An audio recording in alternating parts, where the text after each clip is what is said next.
host, Rick Berube here. We are live at St. Rose in the bullpen. Myself, Rick Berube, and Mark Stark for episode 4 of What Great Agents Do in Time of Crisis. Mark, take it away. All right, I will. All right. Today's show is about your questions. So you can submit those questions online. Please start doing those because after a few quick topics, we are here to answer any and all questions that you have. However, before we get to your questions, I want to talk about innovative content ideas that your fellow sales executives are using. And I have 3 videos.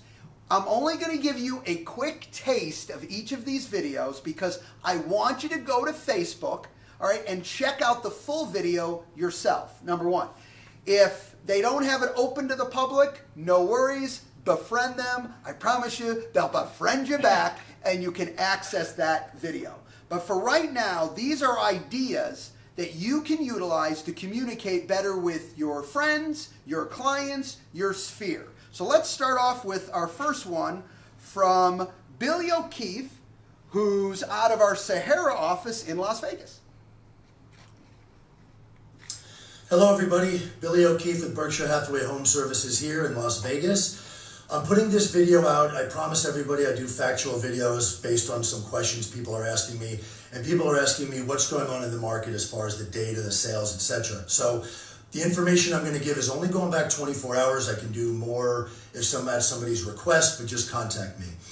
The data is also going to consist of Las Vegas, Henderson, North Las Vegas, which is the immediate valley, which most people are interested in, as well as it's going to be residential data, so single family, condo, townhouses, and 1 to 4 unit multifamily. So in the last 24 hours, we've seen 181 new listings. So these are just new homes coming on the market. We've seen 90 escrows, which means people made a deal with the seller, buyers and sellers made a deal, opened up an escrow. Closings, 137. So we've got 137 new homeowners right now in the past 24 hours. And 75 properties off market. I mentioned this. Okay, all right? You get a good idea. Oh, great idea. You know what? Please take the time to check out Billy's full video. Here's what you got to understand. Did you notice? He stayed hyper-local. He was talking about a specific area, all right, that he's sharing on the video. If you take that even more hyper-local and you want to share it to a neighborhood, love the idea. All right, he used facts of record, and he certainly sent the message of, is there activity going on? Are people truly buying and selling? Any clients not thinking there was great activity going on, guess what? That answered their question. Let's go to the second one. Hi everyone, wanted to give everyone an update on some changes that are effective as of today and over the last couple of days. Through FHFA, the Federal Housing and Finance Association. With the updated changes, there's going to be a little bit of help for everyone out there who is maybe having trouble making their mortgage payments this month and in the upcoming months due to COVID-19. So today, FHFA announced that Fannie and Freddie are going to allow borrowers that are having trouble making their mortgage payments to defer 2 months of mortgage payments. That deferral means that you won't have to make your mortgage payment this month or the next month, and they're going to add those payments on to your loan balance so that at the end of your loan term, or if you sold the house, you would then pay off those additional months of missed payments at that time. And the great thing is they're not going to charge additional interest on that. And they're also going to not report to credit agencies that you have missed a payment, and they're going to halt foreclosure proceedings as a result of missed payments. Okay, that was Francesca Gilbert out of our St. Rose office, also here in Las Vegas. Here's what I love about that. First of all, again, factual information, real info. But it also shared and let the public know, though there is a deferral of time, you know what? You still got to make those payments. You're still going to end up paying those dollars. However, if you are in a tough specific situation right now, you have a reprieve without penalties. really good, valuable facts, okay, that people want to know now. Our third and final, let's see this third and final one. This is George Garrison from our Anaheim Hills office in California. Hi everybody, we are the Garrison family, and we want to do a quick video because I know everybody's supposed to be staying at home right now, and I hope everybody's healthy, spending time with their family, and we just kind of wanted to share with you what we're doing differently now that we've been quarantined and happily stuck together. So this is Kyler, George, Christina, my wife, Callie, Grace, and our dog Harvey around here somewhere. So girls, why don't you share a little bit about what you've been doing differently since we've been quarantined? We've been going to the reservoir a little bit more. We've been spending more time with our family, and we've been doing a lot of family activities that we haven't been able to do before, and a lot of workouts. And I'd like to say something that's been really nice is actually we've had so many family dinners over the last few weeks that normally with sports and different activities and work schedules, we just don't really get a lot of those. So that's one thing that's been really, really nice. How about you, buddy? What do you think has been kind of something you've got more time to do being home? Being home, I have more time to play board games with mom and dad. Since I have on every Tuesday, I would usually have basketball practice. You know, what's a board game or a card game that maybe you'd recommend to somebody if they haven't tried it before? Exploding Kittens. Exploding Kitten, that's been a popular one. Who wanted Exploding Kittens? Me and Gracie. Oh, man. We've played a few times. Apparently we've all won. Okay, look it, I love it. Coming from a total different direction, talking about family. Those are real situations that we're all dealing with now.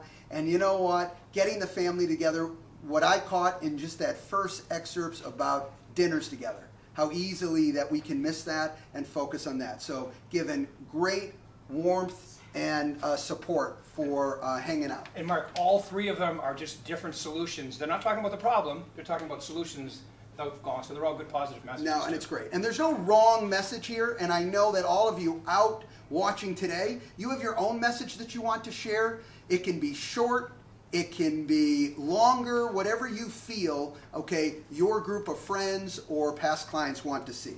So I look forward to all of you going to Facebook, checking out these videos, and most importantly, making your own and communicating to your sphere and clients.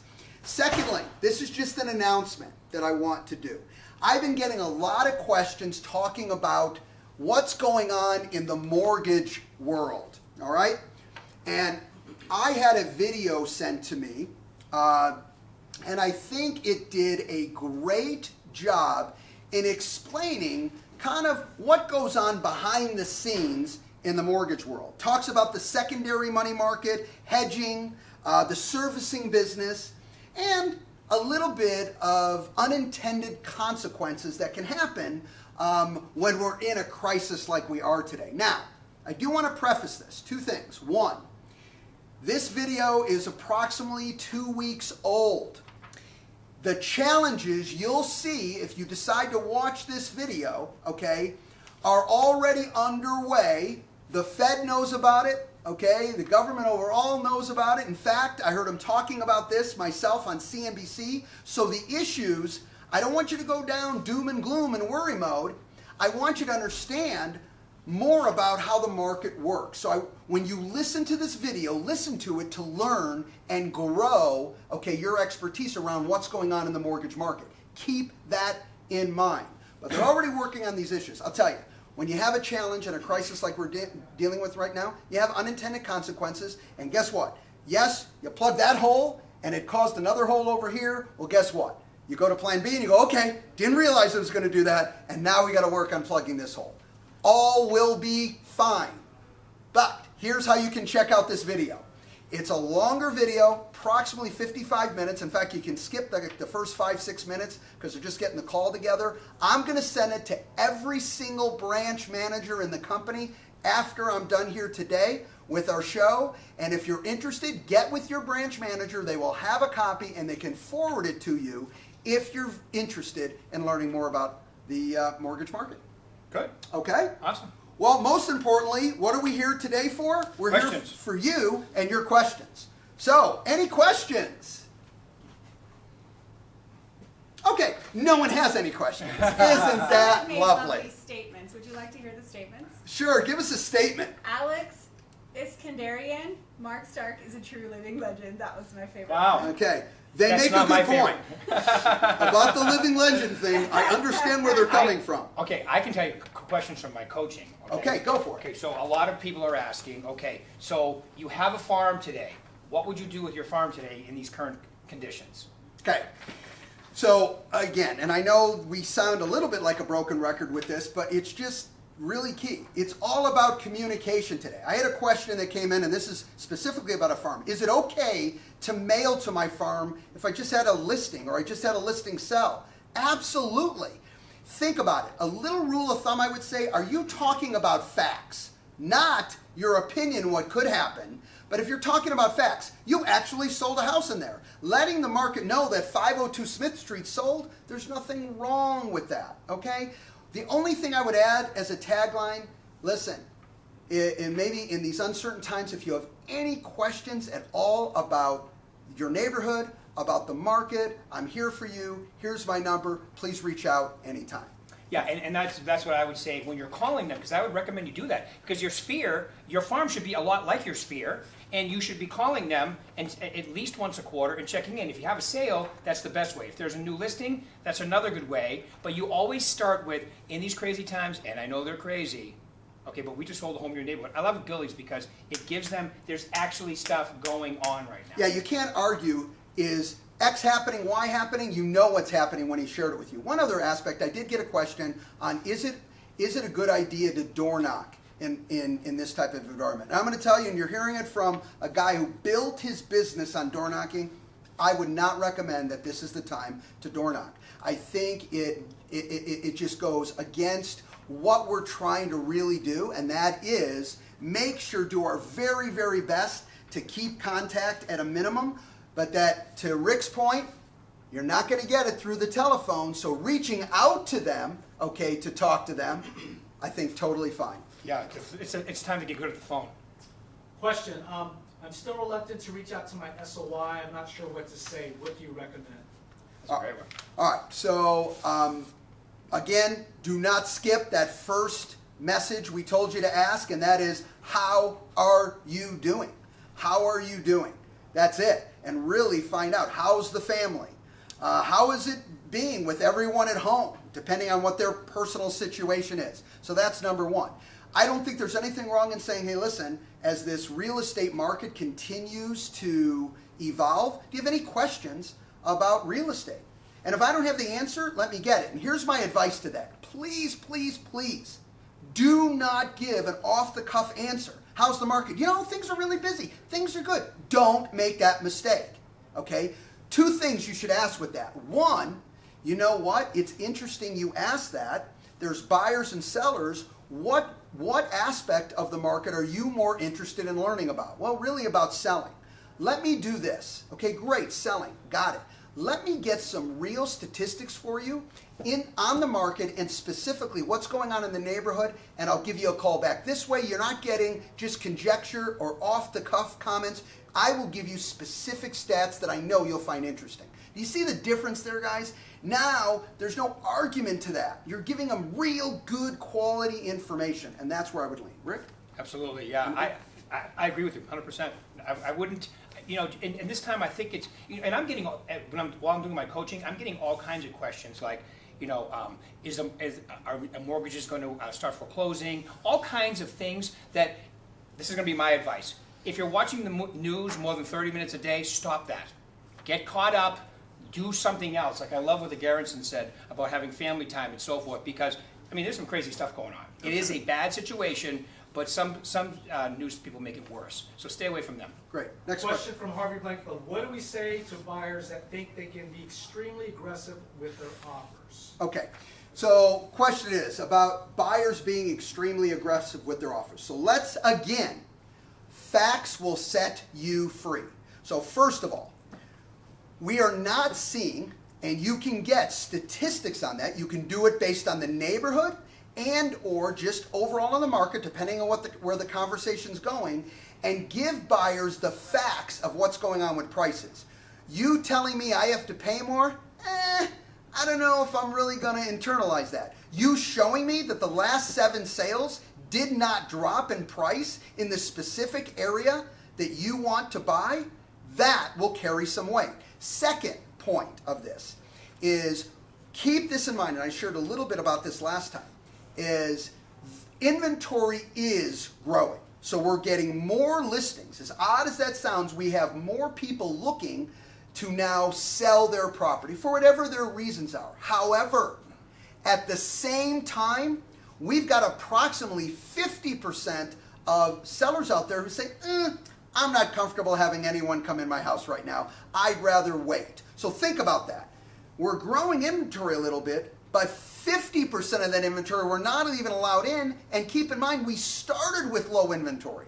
So we went from a low inventory market, grew a little bit of inventory, and now we can't even show 50% approximately of the inventory that's already there. Guys, it is lower inventory than it's ever been, which goes right to Harvey's question regarding, you know what, why we're not seeing a drop in price. And keep this in mind, it will still always depend on location, it will depend on amenities, it'll depend on product, age of a home. So there's a lot of other aspects. That's why using facts of record of what's going on in the area that they're looking for is a phenomenal way. And by the way, let's say you do check out an area, and in that particular area, prices are coming down. Good information. You should know that anyways. And guess what? You may use that information to get your purchaser a better buy in that specific location on that specific product type of home. Yeah, and also, you know, if you have a vacant property today, you know, like, those are really hot because you can show them a lot easier, obviously. Sure. All right, so I think that's just... Question from Nick Mattiniano. I feel like people I talk to are quick to point out similarities to 2008. How do you suggest pointing out the difference? Okay.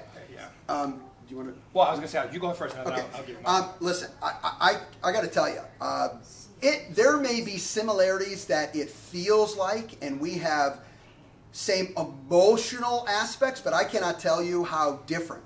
And you're looking at somebody who's lived through both scenarios, okay, as many of us have. But running a business, I'm telling you guys, it's entirely different, okay? That was a very specific economic challenge. Not a small one, a very big one, but it was economic. We are dealing with a different mindset now. We're dealing with people's personal feelings, and they're not wrong. As I said in I think it was the first video, is if I have feelings of fear, they're accurate. If I have feelings of no fear, they're accurate. So everyone has a different mindset, but we're not dealing with the same issues. Some, in many ways, they're tougher, okay, because it's different thought processes for different people.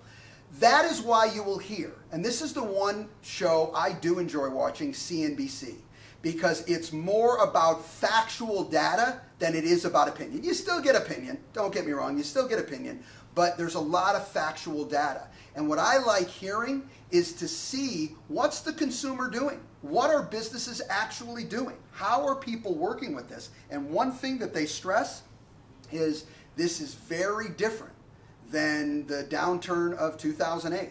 So I got to tell you, it's just, I see it very much, very differently. And last point of this, that's also why most professionals feel that once we're past the virus, you're going to see business move aggressively, because we also came from the strongest economy ever into this because of the virus. That wasn't the point. That wasn't our situation in 08. Because of the situation, the economy was weak. We don't have that same challenge today.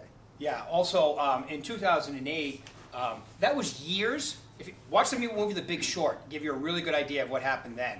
But it was years of appreciation, people getting loans that really shouldn't have got them. It escalated everything to where the government had to step in and shut everything down. Today, because of like the president says, it's a what does he call it? Invisible foe, or whatever you want to call it. It's nobody's fault. And like Mark said, the economy was incredible. It still is, and it'll kick right back into gear. So this is totally different than it was in 2008. Let me give you one aspect that I do believe, and you've probably heard this all over the news, and I agree with this, is look, in my opinion, what's key is the testing. Once we know who is healthy and who is not, I think we can make, as always, clarity. That's where my brain goes.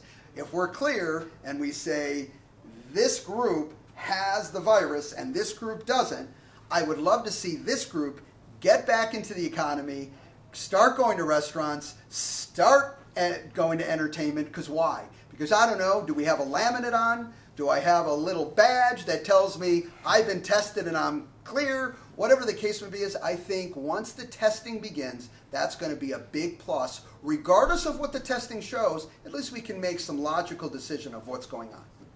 Yes, sir. Would you recommend that we put our listings on hold? Okay. Absolutely not. Here's why. Okay? And I want you to, if you take anything out of today, you need to take this. When we make the decision to put our listings on hold, what we're saying, and I know we don't mean to say this, is my sellers, okay, have no needs or wants. In fact, they're not capable of making their own decisions. If you believe that, that's a problem, okay? We can't make that. We are not the owner. What we need to do is ask that question and listen to the owner and then do what the owner wants to do. If they say to you, if one of your clients comes to you and says, hey, look, I need to sell my property today. Right. Okay, it's important to me. Or I have to buy something. Or truthfully, this is a terrible, terrible situation and I have empathy for what everyone's going through, but I was looking for homes and I could not find a house. Now I finally have an opportunity to find a house in this environment because inventory for me in my price range has opened up. Whatever the reasons are, we cannot make decisions for our clients. We need to ask those questions, respect that they know what they want, and guess what? Our job is to service their needs to the best of our ability. Yeah, and you have less competition. I mean, so a lot of people are taking their homes off, so the people that are looking have a little less competition, and the people that are selling have less competition. Okay, so your chances of selling are good. Plus, we have sellers out there that are calling their agent saying, hey, you're still trying to sell my house, right? Because I need to sell, or I've already closed on my new one. I have 2 payments now. Okay, so some people have to be business as usual, and some people will put the pause button on. But like Mark said, it's not going to be for long, more than likely. And I'm not saying I agree with this thought process, but if a seller is thinking that their prices over time later, call it 4 months from now, the market's going to get affected and prices are going to come down, do you want to sell your property today? Probably. If you believe that, okay? And again, today I don't think any of us have enough information to know what's going to happen 4 months from now. But the reality of it is if you believe or you're concerned about that, I know what I can get today. So specifically to that, put the property on the market because in that example, that's what your client wants. All right, cool. Any other questions? Yes. This is from Dolly Hewitt, and it's regarding property management, for those people that are property managers.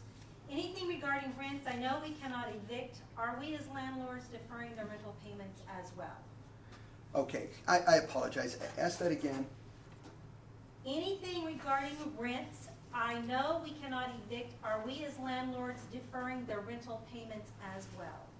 Do we have anything as a company that we're recommending to our landlords? Okay. From that perspective. You want to know something? I would say, and I wish Darren was here to answer specifically to that question.